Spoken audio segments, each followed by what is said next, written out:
Sa ibayong dagat, senior official ng Hamas napatay sa pagsabog sa Lebanon at 5 patay sa panibagong pag-atake ng Russia sa Ukraine. Si Joy Salamatin sa sentro ng balita.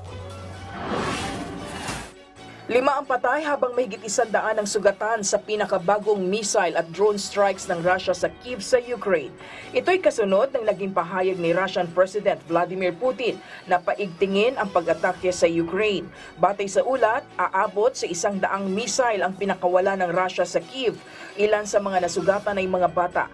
Nagpaalala naman si Ukrainian President Volodymyr Zelensky sa mga mamamayan na maging mapagmatsyag at alerto sa mga posible pang pag-atake ng Russia.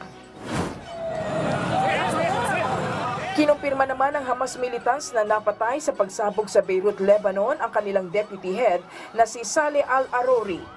Kabilang aniya ang opisyal sa 4 na nasawi sa tanggapan ng militanteng grupo sa capital city ng Lebanon. Ang 57 opisyal ang tumayong deputy chair ng Hamas Political Bureau at founding commander ng Al-Qassam Brigades ng military wing ng grupo.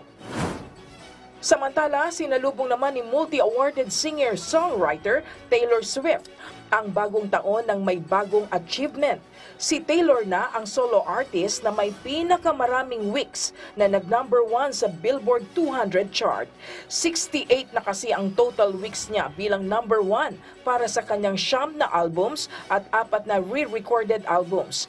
Dahil dito, nalagpasan na ni Swift ang record ni King of Rock and Roll Elvis Presley na 67 weeks nang nag-number 1 sa Billboard 200 chart noon.